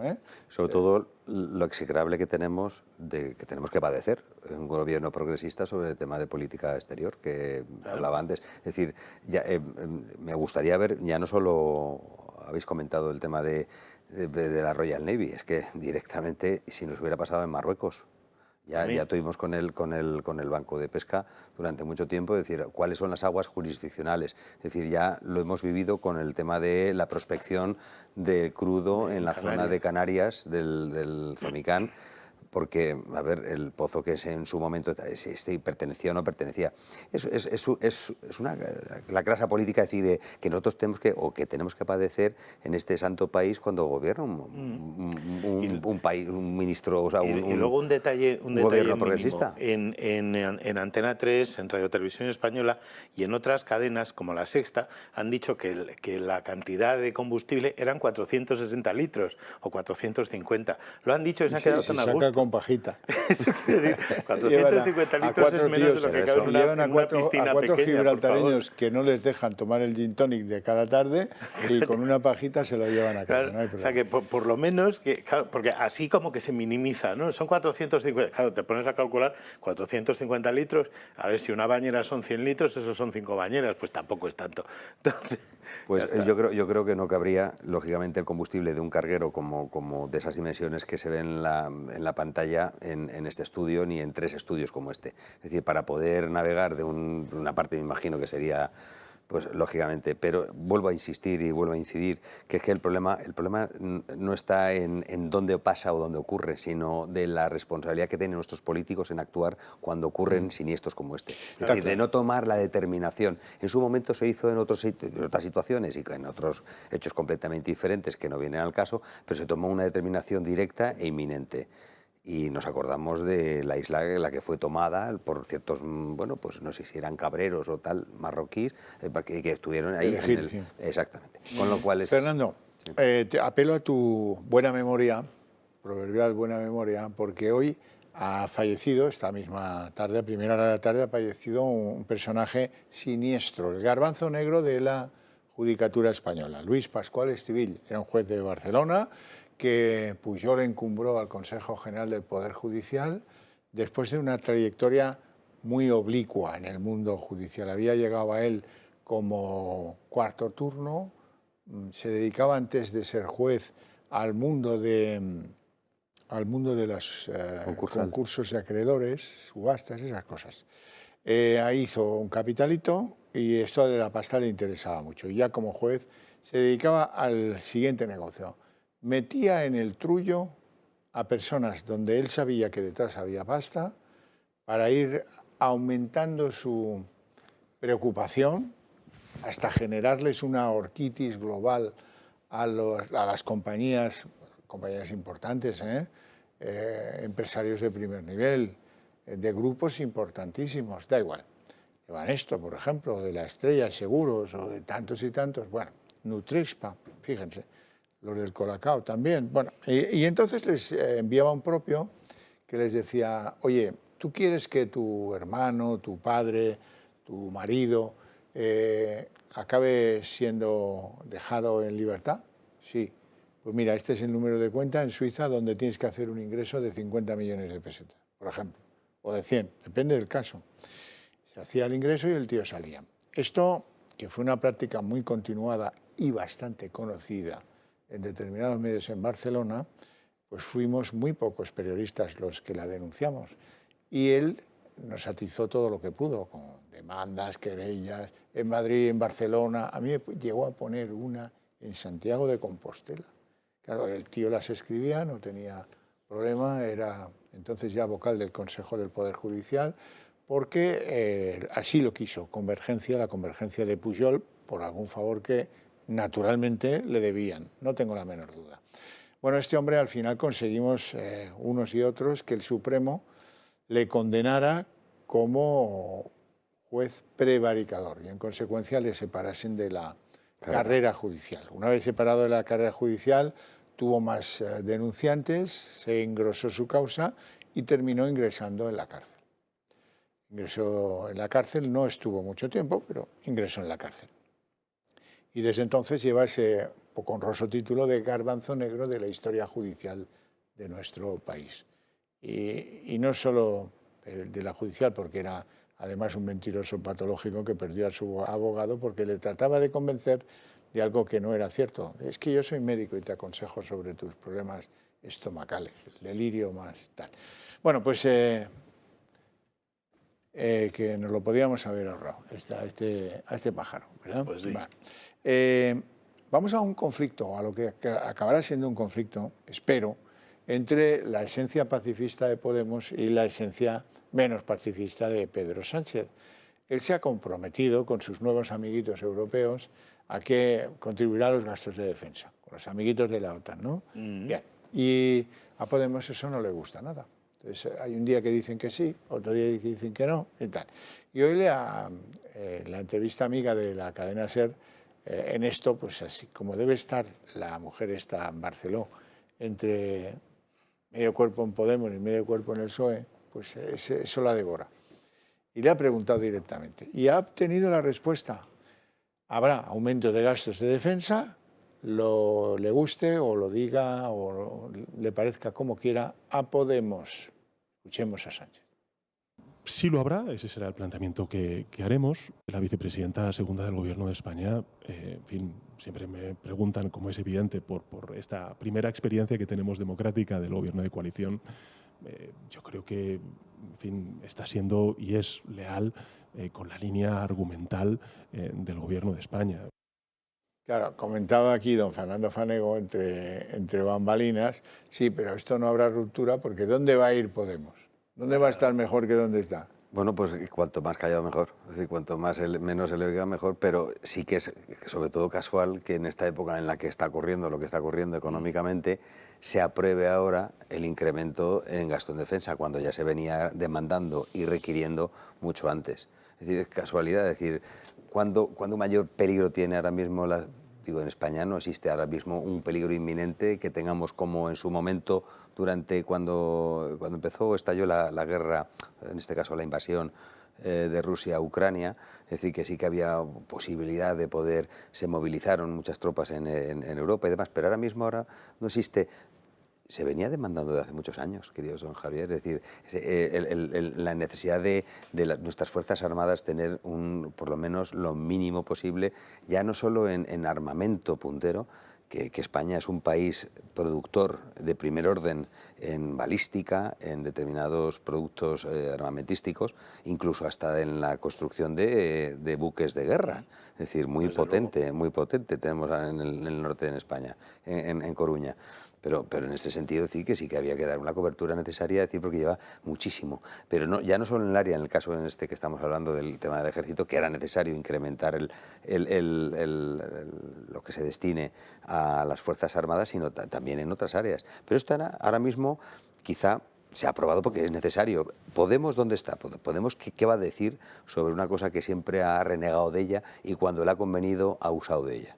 Es decir, bueno, pues ya lo sabemos perfectamente, es decir, que ellos están al arbitrio de un manipulador, muy buen mago, que sabe hacer y puede deshacer con el socio que actualmente todavía le queda a medias en el gobierno. Claro. Yo he escuchado la entrevista en directo y le ha contado a Barceló que esto se hace para que entre todos disuadamos a Putin de continuar con su aventura bélica. Bueno, es otra mentira. O sea, quiero decir, el gobierno, España, ya se comprometió hace un porrón de años a que tenía que llegar al porcentaje que otra vez se comprometió Sánchez el otro día y que hoy ha dicho en la SER que a lo mejor sí lo hace. Entonces, punto primero, o sea, es un compromiso de Estado con el resto de sus socios de la OTAN. España actualmente gasta un menor porcentaje de su Producto Interior Bruto en defensa que todos los demás socios de la OTAN, excepto Luxemburgo, que obviamente no tiene ejército. Entonces, quiero decir, ese es el nivel que tenemos. O sea, tenemos un ejército magnífico, con unos profesionales maravillosos, pero a los que no les dan ni un puñetero duro, con perdón, porque ese dinero se nos va pues en otro tipo de chiringuitos, pues como esos que hacen las leyes del Ministerio de Igualdad. Ministerio de Igualdad, sí. el ministerio del otro, del listo, del hermano listo de Garzón, no sé, esa serie de tonterías en las que se nos va el dinero en vez de en la defensa, que evidentemente defensa es tecnología, defensa es empleo, defensa son muchas más cosas, no son bombitas como creen los tiernos estos de Podemos, y 100% de acuerdo con lo que habéis dicho, que evidentemente ¿dónde van a ir estos señores? Si se les ha tocado la lotería, en la vida van a volver a estar también como están en el gobierno, entonces por mucho hace vinagre que tengan que tragar, van a aguantar ahí mientras puedan, nos ha fastidiado. Bueno, No, y sobre todo porque España es una potencia, una primera potencia mundial en construcción de determinados armamentos y determinados buques, como lo he dicho antes, los buques, no me acuerdo cómo se llama la empresa. Bazán. Bueno, Bazán es una de ellas, o Sí, bueno, sí. antes era Santa Bárbara, que ya desapareció, pero de la construcción que países como Venezuela, lastimosamente, bueno, Venezuela, o Emiratos Árabes, o Arabia Saudita, nos compran, o Marruecos nos compran buques cuando nosotros no tenemos ni un solo portaaviones, porque hasta hacer relativamente poco se destruyó, se desintegró el Príncipe de Asturias, el primero. Sí, sí. Bueno, tenemos que hablar de Griñán. Pónganse los cinturones que vamos a hablar de Griñán, también conocido dentro de la Junta de Andalucía, donde son muy cachondos, como Gruñón, cuando era presidente de la Junta. La noticia de hoy es que la familia de José Antonio Griñán, legítimamente, ha llevado al Ministerio de Justicia su petición de indulto. Aquí hay una truculencia que hay que contar. Si tú has formulado petición de indulto al Ministerio de Justicia, te pueden conceder, normalmente suele concederse, que esa persona no ingrese en prisión hasta que se resuelva la petición de indulto. Con lo cual, es lógico que la familia se haya dado prisa. Este mes de septiembre teníamos previsto conocer la sentencia. Nadie sabe por qué no conocemos la sentencia. Vaya lo que han tardado con la sentencia esta. No la vamos a dar porque, mire usted, dentro de un mes hay elecciones en Andalucía. ¿Cómo? Bueno, ahora sí, ya lo vamos a dar, pero no damos el texto, porque hay unos votos particulares que hay que redactar. ¿A mí qué me está contando? Pues quédese en agosto y trabaje. Pero no puedes tener ni a Griñán, ni a los seguidores del PSOE, ni a los que están contra Griñán, ni a los que quieren verle en la cárcel. No lo puedes tener ahí esperando, cuando es una cosa que esta sentencia del Supremo, que confirmaba la de la Audiencia de Sevilla, pues tampoco es para tanto el trabajo que lleva. Confirmamos tal porque el recurso pues decae. Ya está. Bueno, ¿en qué está la cosa? Y ahora vamos al meollo de la cuestión, porque que la familia presente la petición, que va a ser atendida porque está Felipe detrás, hasta Guerra, el que tenía un hermano famoso por corromper a Sevilla entera, que era un mafias del 7 largo, que se tomaba cafelitos. Y, Juan, mi hermano, que le llevó a que tuviera que dejar la vicepresidencia el propio Alfonso Guerra. Qué pena de todo esto. Todos estos pidiendo, hoy que es un buen hombre, hoy que es un hombre honrado, que yo ponga la mano en el fuego, que yo pongo las dos. Todo eso está muy bien, que puede ser un hombre honrado, pero escuchen lo que dice la sentencia. Dice la sentencia algo tan tremendo como que era plenamente consciente de las groseras manipulaciones de la contabilidad de la Junta que presidía, o de la cual era consejero de Economía, que hay dos fases temporales. ¿A qué viene todo este montaje, hombre? Y aquí viene la noticia. Hay uno que se ha acordado, de repente debe estar cabreadísimo con el PSOE porque no le apoyaron lo suficiente, Juan Espadas, el exalcalde de Sevilla y excandidato de las autonómicas, que le han dicho, tú, Espadas, firma aquí la petición de indulto para Griñán, y ha dicho, yo no la firmo. Oye, un socialista que no va siguiendo al cabestro, esto sí que es nuevo. Es muy nuevo, sí. Pero claro, este hombre ha dado un ejemplo de ética. Dice, oiga, ¿cómo voy a ir yo contra el código ético de mi propio partido? Y el que llevamos a las Cortes para que se aprobara en el 2017, que decía, indultos a políticos ni uno. Y aquí lo que parece una decisión que afecta a un hombre de 76 años, más o menos ya... Más o menos, Pobrecito, sí, una mayor, cosa así, tal. Es muy importante, Pinochet, porque si de todo esto terminamos perdiendo todavía más confianza en los políticos y en el sistema parlamentario, va a ser muy malo. ¿Y quién le va a decir, por ejemplo, a mi hijo, quién le va a decir el día de mañana que cuando hay indultos a políticos, pues está bien, y a los que roban gallinas no les dan indultos? ¿Qué confianza va a tener en el sistema? Absoluta ninguna. Y luego hay un pequeño elemento no menor, que es que la familia de Griñán o de Gruñón le va a decir a Sánchez, oiga, pero vamos a ver, que usted por el mismo delito le ha dado carta libre y indulto más que parcial a Oriol Junqueras. ¿Qué pasa? Que no se lo va a dar a uno que en el fondo mantenía un fraude para favorecer a la familia es tutto, del socialismo ahí abajo. Pues claro que sí, lo sabemos todos. Que este era un hombre honrado, es muy probable. Que no se ha llevado dinero a su casa, es muy probable también. Pero que estaba al frente de aquello, de la martingala fraudulenta, para que otros se beneficiaran, también lo tenemos claro. Y yo no soy como Feijóo, que fue debió estudiar el bachillerato en un colegio más religioso que el mío, porque dice el tío en agosto, yo no tengo ningún interés personal en que Griñán vaya a la cárcel. Pues mire usted, debería tenerlo. Por lo menos, no sé si personal, pero político desde luego. Estamos obligados, todos, a que la ley, si dice que 6 años, pues 6 años, ¿no? Ah, que no, que como es político vamos a limpiarle. Vaya. Vamos muy mal por ese camino, en mi opinión. Se lo hemos glosado todo en un vídeo en el que se van a enterar de quiénes apoyan y quiénes no el indulto para José Antonio Griñán.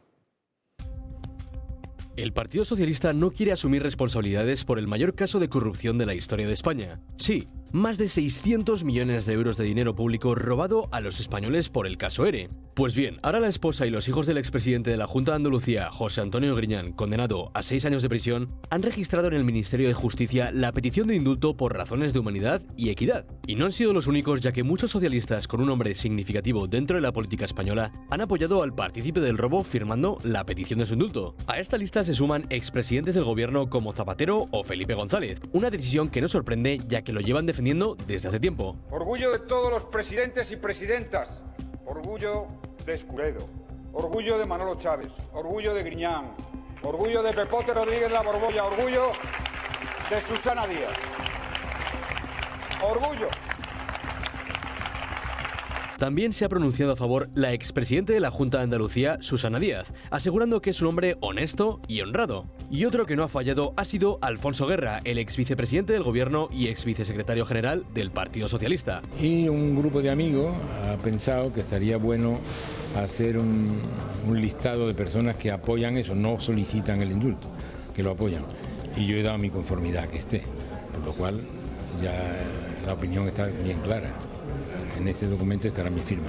Ojo, ya que no todos se han posicionado a favor de Griñán. El actual líder andaluz se niega a afirmarlo. Y es que Espadas, que fue consejero con Griñán, apela al código ético del Partido Socialista que prohíbe a los cargos públicos pedir indultos para condenados por casos de corrupción. Parece ser que el Partido Socialista no quiere hacer responsable a nadie de la mayor trama de corrupción de la historia. ¿Verdaderamente deben lavarse las manos de esta manera? Bueno, no sé qué opinan estos señores, pero yo creo que el indulto está al caer. Don Paco. Pues evidentemente sí, has puesto el dedo en la llaga. O sea, si han indultado a otros señores por sedición y malversación de caudales públicos. A otros políticos. A otros señores políticos, sí. Y esto, que además se consideraban presos políticos, pues ¿por qué no al señor este que ahora lo están vistiendo de abuelete y oye, que sea la familia la que pida el indulto, oye, no sé qué, todas estas cosas? Aquí hay una cuestión, quiero decir, que vaya a la cárcel o que no vaya a la cárcel, yo creo que lo que hay que hacer es justicia. Entonces, lo primero que hay que hacer es, alguien se ha llevado 700 y pico millones de euros de todos nuestros bolsillos y ese alguien tendría que devolverlos. Entonces, si llevamos 11 años para poder encausar a este y al otro, y si estos eran los que mandaban, me importa narices que se llevaran dinero, que no se llevaran, los que mandaban y conocían, porque así lo dice la sentencia, lo que estaba ocurriendo, ellos son responsables. Entonces, quiero decir, o sea, si me devuelven los 700 millones de euros, entonces a lo mejor me pensaría lo de si hay que no indultarle, sino a lo mejor tener algún, no sé, llevarle al País Vasco con los etarras estos que llevan ahí como premio también este gobierno, alguna cosita de estas, ¿no? Porque ahí debe de ser, las cárceles vascas deben de ser como Disneylandia, digo yo. Y lo mismo con su amigo Chávez. Pero por lo demás, o sea, me parece patético. Y luego que encima haya políticos diciendo, no, yo es que este hombre es muy honrado y tal. Pero es que me da igual lo que sea, es que es el que mandaba el barco en el que robaron 700 millones de euros. 700, que es el doble del presupuesto del Ministerio de Igualdad, para que nos hagamos una idea. Ese tema se les fue de las manos, Fernando, porque en la instrucción se dedicaron tanto a apuñalar las veces que pudieron a la juez Mercedes Zelaya, que no buscaron lo que suele hacerse en estos casos, que llegan unos tíos, estudian el sumario y buscan un culpable, un cabeza de turco.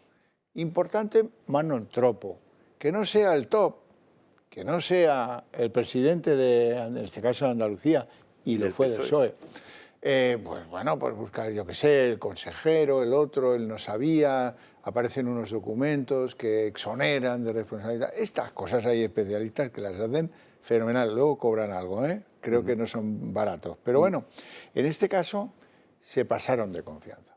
Pensaron que nadie se atrevería a una pena de 6 años de cárcel que obliga a entrar en ella contra José Antonio Griñán. Y mira, al final pues hicieron vista y les entró el gol. Sobre todo porque si hay algo que crea o genera en España, en esta España tan sumamente, bueno, pues vilipendiada y una situación como la que vivimos actualmente, es la inseguridad jurídica que además ya, aparte de todo lo que estamos viviendo sobre el acercamiento de los presos vascos al País Vasco, por la dependencia, pues estamos viendo. Es decir, si hay una cosa que en España, por lo menos en la jurisdicción y en nuestro ordenamiento jurídico, es que solo se juzgan o solo se someten a prueba los hechos que están probados. En este caso ha sido una sentencia firme del Supremo la que ha determinado que existe este señor un delito, ha sido condenado. Es decir, con lo cual aquí no es presunción, sino directamente es... Fíjate que eso ha pasado por la Fiscalía de Instrucción, esto es lo que iba por a la referir, Fiscalía de la Audiencia de Sevilla... Y luego director, esto es lo que me refería, que si hay alguna parte dentro de lo que es el procedimiento judicial en España que garantiza que se cumple efectivamente lo postulado por nuestra Constitución y por nuestro ordenamiento jurídico, es el Ministerio Fiscal. ¿A quién vamos a llamar? ¿Quién designa al fiscal general del Estado? Si lo hemos visto. Es decir, está tan sumamente deteriorada. Y fíjese que yo vivo de esa... Yo me dedico a eso, es decir, mi ejercicio en el día a día. Y lo veo no en mi estatus, no en el rango en el que yo opero directamente con el Ministerio de Justicia en el ámbito de mi trabajo, ¿no?, como abogado, pero sí en otro tipo de procedimientos en los que estamos acostumbrados, lamentablemente, a ver el orden del día. El orden del día, ya no solo en la designación de los miembros del Tribunal Constitucional, que eso ya está por descontado, sino siempre, porque claro, ahora con razón sale el ESMES diciendo que hombre, es que esto no es posible, ¿cómo no vamos a tener la posibilidad de poder designar nosotros o nombrar, cuando sería lo normal, para que existiera una verdadera... Pues ningún partido político lo ha hecho anteriormente, pero con mayorías absolutas. Es decir, nadie ha querido hincar el diente en esa manzana porque saben perfectamente lo que hay detrás. Y es el juego, que la baraja o las naipes que le dejan hacer y deshacer. Sí. Todo lo que toca la política en el mundo jurídico, judicial, lo emponzoña. No pudre, claro. Lo emponzoña. No pudre. Sí. Bueno, empieza el curso escolar dentro de muy pocos días. En Cataluña está puesto el ojo de todos los españoles porque hoy... la Generalitat resulta que ha dado instrucciones ya a las escuelas para que ignoren, para que no cumplan la sentencia de que se haga una de cada 4 asignaturas, el 25%, en español en las clases en Cataluña. A 4 días de comenzar el curso escolar, Cataluña se reafirma. Que el aprendizaje de las lenguas no va de porcentajes. El aprendizaje de las lenguas va de pedagogía. Empezará el curso la semana que viene sin aplicación de porcentajes de aprendizaje del castellano y sí, evidentemente, como siempre, lo que garantizamos es el aprendizaje de las lenguas tanto en castellano como en catalán. Se entierra la sentencia e incluso el mismo gobierno de Sánchez aplaude el no cumplimiento de la justicia. A partir del día 5 no habrá español en las escuelas, ni a partir del día 7 en los institutos de toda Cataluña. Los de Aragonés insisten en erigirse como víctimas, mientras siguen aprovechándose del impasse legal que por ahora les impide cumplir la norma que ordena que al menos el 25% de las clases se imparta en español. Eso al menos hasta que el Tribunal Constitucional, en fase de renovación, se pronuncie sobre el sistema de inmersión lingüística en las aulas de toda toda la región. La Generalidad de Cataluña no cesa en jugar con sus tretas legales para evitar el fallo del Tribunal Superior de Justicia y arrinconar también a las familias que quieren que sus hijos estudien en español. Un tribunal, el de justicia catalán, que incluso ha denegado decretar medidas cautelares para que se cumpla con la sentencia. El gobierno lo permite e incluso que se haya creado la figura de los denominados espías del catalán en las escuelas de toda Cataluña y que informen tanto de quién habla como de quién decide impartir sus clases en español. Y mientras los secesionistas, tras su apoyo al decreto de la energía, siguen chantajeando al Ejecutivo para conseguir su independencia. El Partido Socialista sigue escurriendo el bulto y cediendo las pretensiones de sus socios con el único fin de conseguir un puñado de votos. Arranca el curso escolar y destaca incluso que Cataluña es una de las comunidades autónomas que todavía no tiene aprobado su nuevo currículo escolar. Pues aquí también perdemos, Paco. Sí, pero claro, es que estamos hablando de lo mismo. O sea, quiero decir, aquí si el tramposo es el que manda, pues todo el mundo hace trampas. Entonces, ¿cómo no van a incumplir las sentencias? Si total da igual, si el otro depende de ellos. Sale gratis y encima... Claro, sale gratis, no pasa nada, saco pecho. Y luego, con respecto a esto muy rapidín, lo hemos hablado muchas veces, esto es como si en Dakota del Norte decidieran que solo van a enseñar en Sioux a la gente que estudia en Dakota del Norte. Diríamos que están locos. Bueno, pues aquí está pasando lo mismo, o sea, le están enseñando un idioma que hablan 4 personas, se lo están enseñando a unos chavales, que a mí me parece que es maltrato infantil, porque esos chavales, pasado mañana, no van a poder trabajar fuera de la aldea esa que solo existe en la cabeza grande de Junqueras. No hay nada peor que no querer ver más allá de tu verja. Es decir, pero eso se ha fomentado durante muchos años, no ahora. Ese es el final. Bueno, estamos todavía en el camino hasta que no intenten conseguir su propósito. No tenemos tiempo para más. Lo dejamos aquí con mi eterno agradecimiento a ustedes dos por estar aquí conmigo, por sus opiniones y por su sapiencia. Y a ustedes les invito a ver a continuación El Día en 30 Minutos, donde vamos a hacer un resumen cronométrico de la situación política hoy.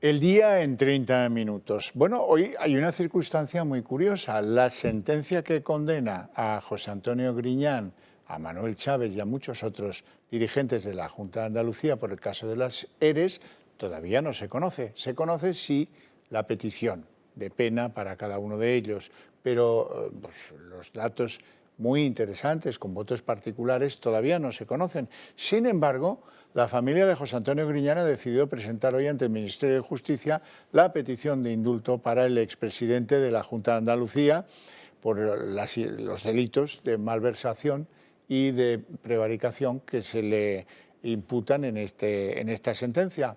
El propósito de indultar a Griñán lo comparten distinguidísimos miembros de la familia socialista, González, Zapatero, hasta el mismísimo Alfonso Guerra. Todos lo comparten, excepto uno. Y esa es otra de las grandes noticias del día, porque les ha salido alguien respondón, alguien distinto, que no sigue pues lo que dicen los grandes popes del socialismo. Juan Espadas, el exalcalde de Sevilla, es candidato perdedor, por cierto, de las últimas autonómicas andaluzas, que debe ser el único que recuerda el código ético del PSOE, de los que están en activo por lo menos. Ya saben que Sánchez respaldó a Griñán, aunque no se ha pronunciado sobre la oportunidad de este indulto, aunque, pues bueno, da la sensación de que, visto lo que hizo con Oriol Junqueras, al que indultó parcialmente, y uno de sus delitos era exactamente igual que el de Griñán, es muy probable que la concesión del indulto sea tan solo una cuestión de indultos. Los proindultos siempre dicen que es que no se enriqueció, que este hombre no se llevó un duro, pero claro, se olvidan de que la sentencia es muy clara y dice que eso de la prevaricación pues es uno de los más horrorosos delitos de un funcionario público. Así es que vamos a ver en qué queda la cosa, pero la sensación que da todo esto es que vamos a conocer el texto íntegro este mes de septiembre y probablemente de forma inmediata después habrá indulto. Marina Álvarez. Muy buenas noches. En ese escrito presentado hoy por la familia de Griñán aparece la firma de muchos exdirigentes socialistas. Los primeros en manifestar su apoyo al exmandatario andaluz fueron los expresidentes José Luis Rodríguez Zapatero y Felipe González. Ambos defienden la integridad moral de Griñán. Días después, otra expresidenta andaluza, en este caso Susana Díaz, y el exvicepresidente del gobierno Alfonso Guerra anunciaban también que se sumaban a esta petición. Pero ojo, porque no son los únicos políticos que se han manifestado al respecto. El líder de los populares, Alberto Núñez Feijóo, tiene una postura un tanto ambigua en este asunto. El presidente del PP no ha mostrado su apoyo explícito al indulto, pero asegura que no tiene ningún interés en ver a Griñán en la cárcel. En las filas socialistas, el único alto cargo que ha manifestado su no rotundo a esta medida de gracia ha sido Juan Espadas. La postura del presidente del PSOE andaluz abre una grieta dentro de ese argumentario socialista. El Partido Socialista no quiere asumir responsabilidades por el mayor caso de corrupción de la historia de España. Sí, más de 600 millones de euros de dinero público robado a los españoles por el caso ERE. Pues bien, ahora la esposa y los hijos del expresidente de la Junta de Andalucía, José Antonio Griñán, condenado a 6 años de prisión, han registrado en el Ministerio de Justicia la petición de indulto por razones de humanidad y equidad. Y no han sido los únicos, ya que muchos socialistas con un nombre significativo dentro de la política española han apoyado al partícipe del robo firmando la petición de su indulto. A esta lista se suman expresidentes del gobierno como Zapatero o Felipe González, una decisión que no sorprende ya que lo llevan defendiendo desde hace tiempo. Orgullo de todos los presidentes y presidentas, orgullo de Escuredo, orgullo de Manolo Chávez, orgullo de Griñán, orgullo de Pepote Rodríguez La Borbolla, orgullo de Susana Díaz, orgullo. También se ha pronunciado a favor la expresidente de la Junta de Andalucía, Susana Díaz, asegurando que es un hombre honesto y honrado. Y otro que no ha fallado ha sido Alfonso Guerra, el exvicepresidente del gobierno y exvicesecretario general del Partido Socialista. Y un grupo de amigos ha pensado que estaría bueno hacer un listado de personas que apoyan eso, no solicitan el indulto, que lo apoyan. Y yo he dado mi conformidad a que esté, por lo cual ya la opinión está bien clara. En ese documento estará mi firma. Ojo, ya que no todos se han posicionado a favor de Griñán. El actual líder andaluz se niega a firmarlo. Y es que Espadas, que fue consejero con Griñán, apela al código ético del Partido Socialista que prohíbe a los cargos públicos pedir indultos para condenados por casos de corrupción. Parece ser que el Partido Socialista no quiere hacer responsable a nadie de la mayor trama de corrupción de la historia. ¿Verdaderamente deben lavarse las manos de esta manera? Dicen que los españoles tenemos, colectivamente hablando, memoria de pez. Bueno, pero con algunas honrosísimas excepciones. Anda que no ha habido gente que circula por las redes sociales como si fuera una exclusiva. Que recuerda cuando Pedro Sánchez, allá por 2014, y ante Risto Mejide, decía que esto de que los políticos sean indultados es muy malo. Estamos en contra y vamos a acabar con eso, de indultar a los políticos por temas de corrupción. Pues mira tú, por la boca muere el pez. Se conoce que entonces Sánchez estaba pensando en culpables de otras banderías políticas y no de la suya propia. ¿Que un político indulte a otro? Ninguno. Absolutamente ninguno. Y yo siento vergüenza de eso. ¿Tu partido ha indultado a algún banquero? Lo sé y lo siento mucho. Y pido perdón a la ciudadanía por ello. Porque yo también me cabrea. ¿Tú estabas ahí? No. ¿Tú fuiste diputado? Pero eso es una decisión del gobierno. Y yo he dicho públicamente que uno de los principales errores fue ese indulto. Yo lo que digo es que hay que acabar con los indultos políticos.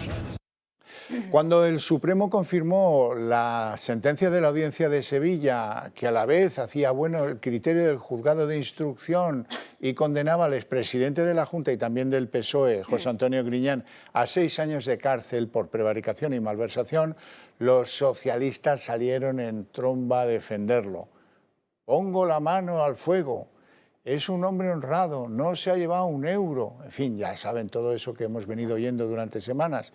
Desafiaban las llamas de un incendio que condenaba a Griñán como capo de una trama de fraude que se había dedicado a beneficiar, y no poco, a la familia de los socialistas andaluces.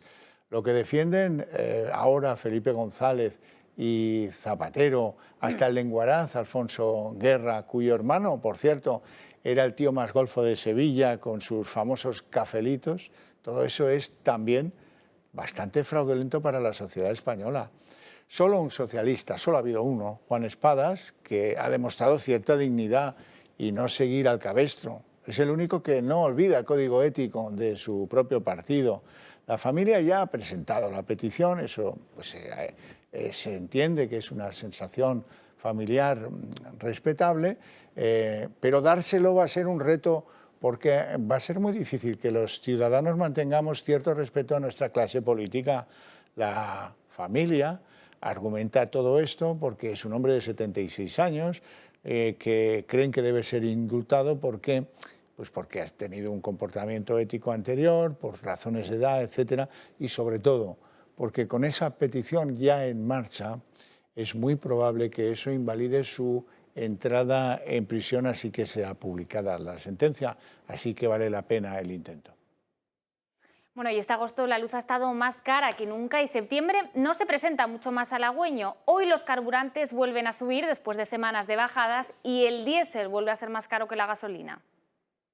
Comienza la peor cuesta de septiembre, marcada por la inflación. La factura de la luz con precios desorbitados y la vuelta al cole obligan a las familias a hacer malabares con su economía. Hoy el precio de la luz se sitúa casi en los 460 euros el megavatio hora, dejando la factura por las nubes y convirtiendo agosto en el mes más caro de la historia. Y atención, porque no solo sube el precio de la luz.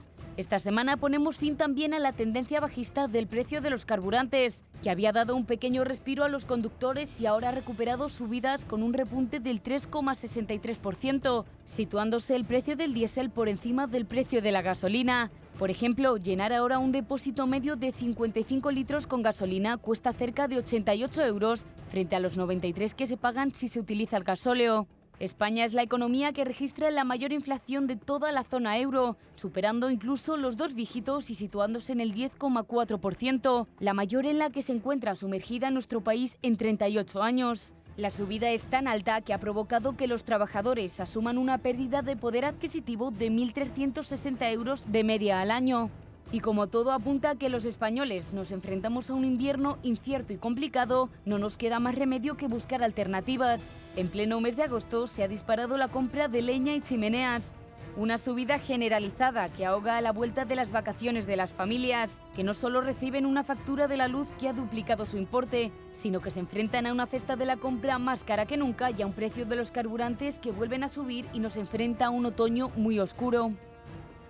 Hoy Pedro Sánchez pues, ha sido como Saulo, se ha caído del caballo. Después de negarlo tozudamente durante 5 meses, hoy en una entrevista en la cadena SER ha anunciado que se iba a bajar a partir del 1 de octubre, nadie entiende por qué tan tarde, el IVA que afecta a los suministros de gas. Va a pasar del 21 al 5%. Somos el último país de Europa en bajar ese IVA, como fuimos el último país de Europa en bajar el IVA del recibo de la electricidad. ¿Cuánto tiempo va a durar eso? Pues va a durar desde el 1 de octubre hasta el 31 de diciembre, pero es que el invierno no termina el 31 de diciembre. Ya eso ya lo atenderá el Gobierno cuando tenga en el segundo decreto rectificador de estas nuevas medidas, como suele hacer. Al PP todo esto le sabe a victoria, ya que su líder, el que tiene un cara a cara con Pedro Sánchez dentro de muy poco tiempo, Alberto Núñez Feijóo, lleva reclamándolo desde hace 5 meses. Que el Gobierno de España va a plantear una rebaja del 21 al 5% del IVA del gas. Esto lo vamos a hacer en consonancia con la política económica que estamos desplegando desde el inicio de la crisis energética, y es rebajas fiscales selectivas en beneficio de la clase media trabajadora, al tiempo también que hacemos un reparto equitativo de los costes de la guerra. Y por eso también, con esas rebajas selectivas a, digamos, la clase media trabajadora, pues estamos planteando también impuestos a las grandes energéticas o a las grandes entidades financieras. El anuncio de Sánchez sobre esa rebaja del IVA del gas deja patente una vez más la facilidad que tiene el Gobierno para cambiar de criterio. Ayer mismo varios ministros argumentaban que había que apostar más por la reducción del consumo antes que por rebajas fiscales. Para el Partido Popular, la decisión llega 5 meses tarde.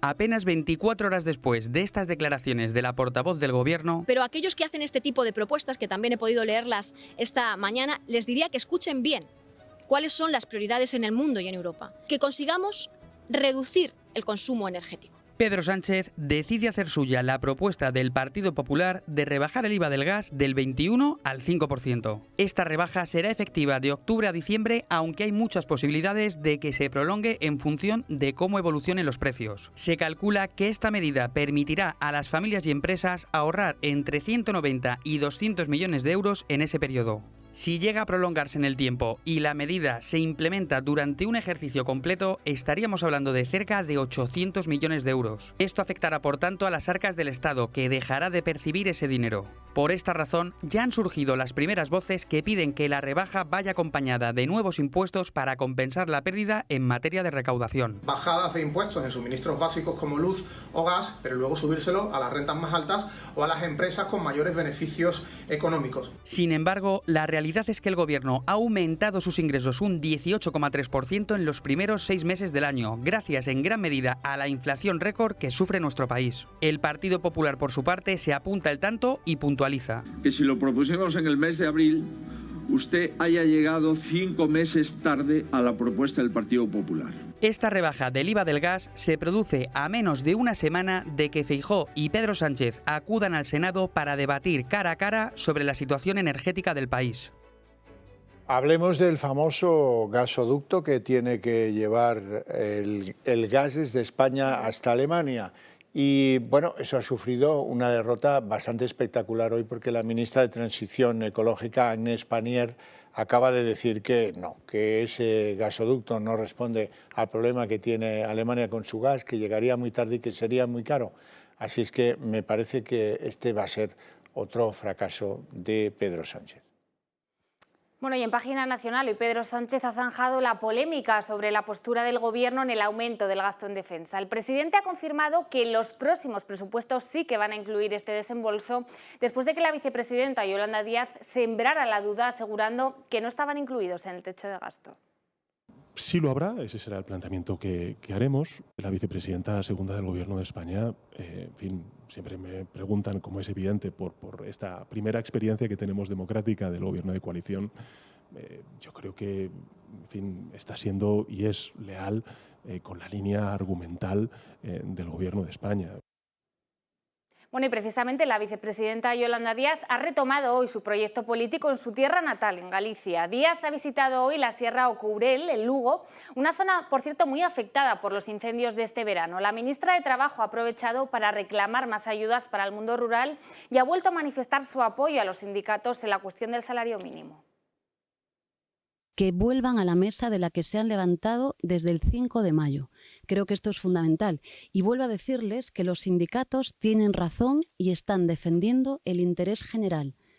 Las soluciones que están dando en este momento los sindicatos son claves, y por eso le vuelvo a pedir, como ayer hice, que lo vuelvan a hacer, que en un momento crítico en el país vuelvan a dar ejemplo y se vuelvan a sentar en la mesa para subir los salarios en nuestro país. Núñez Feijóo ha anunciado una batería de medidas para combatir la inflación ahora que toca la vuelta al cole. La primera es extender el modelo gallego en el que las guarderías son gratuitas, y la segunda un bonus de 200 euros por escolar para combatir lo que la inflación ha aumentado el coste de la vuelta al cole. Un cheque de 200 euros a un padre o una madre por cada hijo en edad escolar. Incrementar un fondo para comprar libros mejora el problema. Y ayudar a las comunidades autónomas para la gratuidad de las escuelas infantiles de 0 a 3 y ayudar a las comunidades autónomas para financiar junto con los ayuntamientos el transporte, los comedores, evidentemente que mejora el inicio del curso escolar más caro de la democracia. Miles de niños volverán al colegio en Cataluña el próximo lunes. Hoy el consejero de Educación Autonómico ha confirmado que ningún aula aplicará el 25% del castellano. Una decisión que, por cierto, avaló el presidente Pedro Sánchez en su última reunión con Pere Aragonés. A 4 días de comenzar el curso escolar, Cataluña se reafirma. Que el aprendizaje de las lenguas no va de porcentajes. El aprendizaje de las lenguas va de pedagogía. Empezará el curso la semana que viene sin aplicación de porcentajes de aprendizaje del castellano, y sí, evidentemente, como siempre, lo que garantizamos es el aprendizaje de las lenguas tanto en castellano como en catalán. Se entierra la sentencia e incluso el mismo gobierno de Sánchez aplaude el no cumplimiento de la justicia. A partir del día 5 no habrá español en las escuelas, ni a partir del día 7 en los institutos de toda Cataluña. Los de Aragonés insisten en erigirse como víctimas, mientras siguen aprovechándose del impasse legal que por ahora les impide cumplir la norma que ordena que al menos el 25% de las clases se imparta en español. Eso al menos hasta que el Tribunal Constitucional, en fase de renovación, se pronuncie sobre el sistema de inmersión lingüística en las aulas de toda la región. La Generalidad de Cataluña no cesa en jugar con sus tretas legales para evitar el fallo del Tribunal Superior de Justicia y arrinconar también a las familias que quieren que sus hijos estudien en español. Un tribunal, el de justicia catalán, que incluso ha denegado decretar medidas cautelares para que se cumpla con la sentencia. El gobierno lo permite e incluso que se haya creado la figura de los denominados espías del catalán en las escuelas de toda Cataluña y que informen tanto de quién habla como de quién decide impartir sus clases en español.